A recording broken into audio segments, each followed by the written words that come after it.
Let me ask you a question. Are you making the 5 common mistakes with a handgun that's killing your accuracy? Would you like to solve that? Would you like me to give you what those 5 problems are that will improve your accuracy in a very short period of time? If so, you need to watch this video because we're going to cover the 5 common mistakes that you're making with your handgun, and we're going to help you solve it as well. And we'll be right back. Welcome back, guys. So the very first one I would give you, the first common mistake people are doing with a handgun is they're putting too much pressure on the trigger. I have a dummy gun here, guys. There's no rounds in it, but I'm going to point it at the camera today, and I want to kind of give you what I see most new people and people who shot an awful long time are doing with the trigger. We call it slapping the trigger, where when you put the gun out in front of you, you're kind of popping it like that. And when you pop a trigger or pull a trigger, you're doing a lot of manipulation to the firearm. You could have proper grip and you can have proper stance and you can do all that stuff. And what's normally happen is you watch a student shoot, they've got a great cadence and they're aiming in the center of the target, but all their bullets are impacting in an area.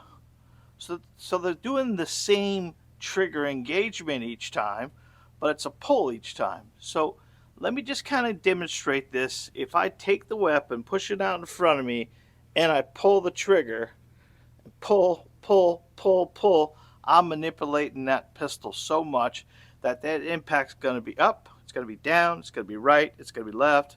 It's not going to be straight. So we always talk about the shot should be a surprise to you. So what I'm telling you is when you engage this trigger, I want you to slowly press it back. Keep it up in your line of sight, slowly press it back, and almost not let the gun move. Matter of fact, if you can do it, try to press the trigger to a point where the shot surprises you. If the shot surprises you, you're going to have a better trigger engagement. And really, the trigger itself is one of the things that causes most of the manipulation, because you are manipulating this gun an awful lot by slapping that trigger. Number 2 would be flinching.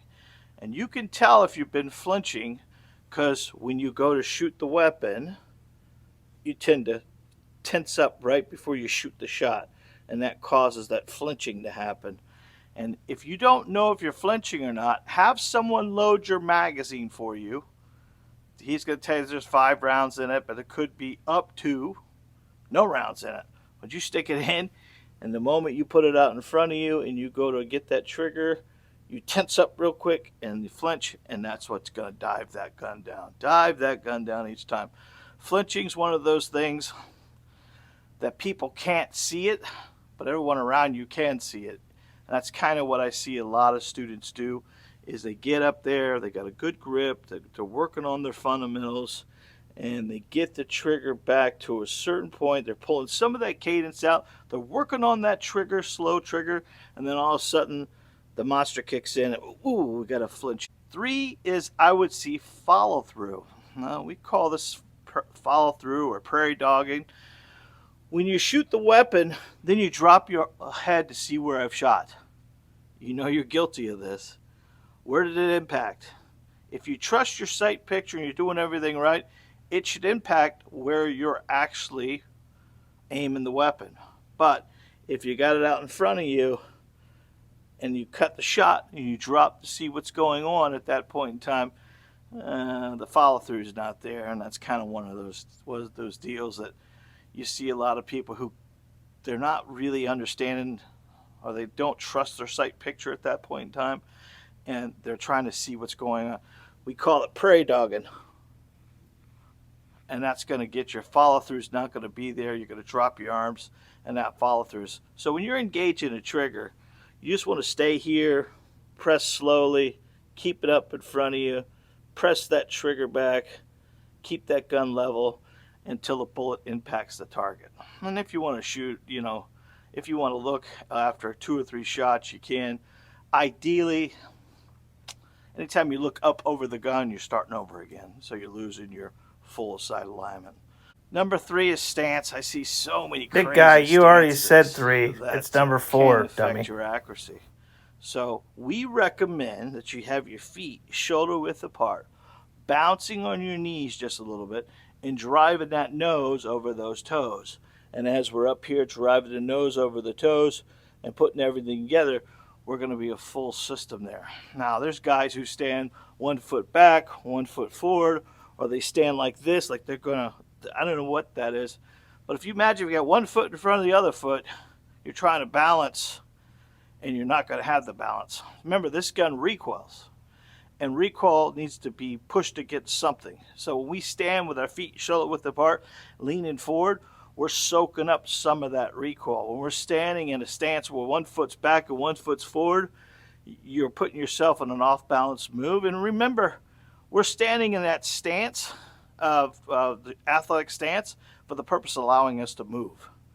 If we need to move right, left, forward, or backwards, the stance is probably one of those deals you want to meet. And if I took my weight, and I put it on both toes, that's what we want. We want an equal amount of weight on both toes. When you have your here and here, you're most likely to get your weight on your heels, which will allow you to roll backwards. So let's get our feet shoulder width apart, bouncing on our knees just a little bit, and driving the weapon out. Driving the weapon out to find the shot system. And leave the grip. You know, there's a lot of people out there that do some crazy grips. I'll demonstrate a few for you.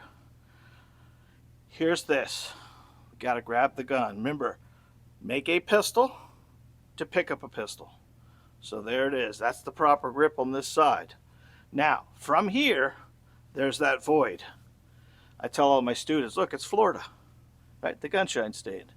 Then you take your other thumb, stick it in here, and wrap it. That gives us all the skin we want on this gun. And it wraps it all, because all of our power, all of our strength, and all of our control comes from our non-dominant hand. So if you can remember proper grip by talking about the butterfly, take this thumb. This is your right hand. I'm right-handed. I'm going to make my gun, and I'm going to put my right thumb on top of my left thumb. And then I'm going to close my other hand. And there it is. And thumbs lay down on the side. That thumb can go all the way out and lock that wrist out if you want to, or it can go a little bit neutral, and you can have some movement with the wrist. If you locked it out all the way, there's no movement with the wrist. But the grip is so important. So here's a grip. Tell me if this is your grip. What's happening here? This thumb is blocking your skin from touching this, and you're not going to control it. How about this one? Is that you? That's called teacupping. How much control can this hand do when it's down here? It's not going to help us tremendous. What's going to happen? That gun's going to do this a lot because you're not controlling it. How about a short grip where you're not touching all the way up here? This right here, you need to choke up as high as you can. Remember, a firearm is a bully. And you give it any kind of Monique or any kind of Come on, big guy, motion, Monique. it's going to take it. What the heck? What the hell I come from? But if you don't have this all the way choked up like this, and this gun wants to recoil, look how it can go. Look, I'm pushing up on this because I've got that gap there. But if I choke up on that, the gap's no longer there. So that grip is so important as well. These 5 things, if you can improve these or do better with these, you'll improve your accuracy, I guarantee. So let's go through them real quick. The 5 common handgun mistakes. Number 1 is trigger. Make sure we're pressing that trigger and not pulling the trigger. Number 2 is flinching. This is something that happens internally to you. You need to make sure the shot itself surprises you and you're not slapping or pulling that trigger.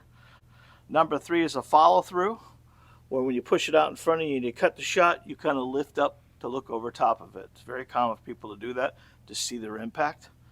Number 4 is stance. Remember, feet shoulder width apart, bouncing on your knees, and booty out, right? Get your nose over your toes.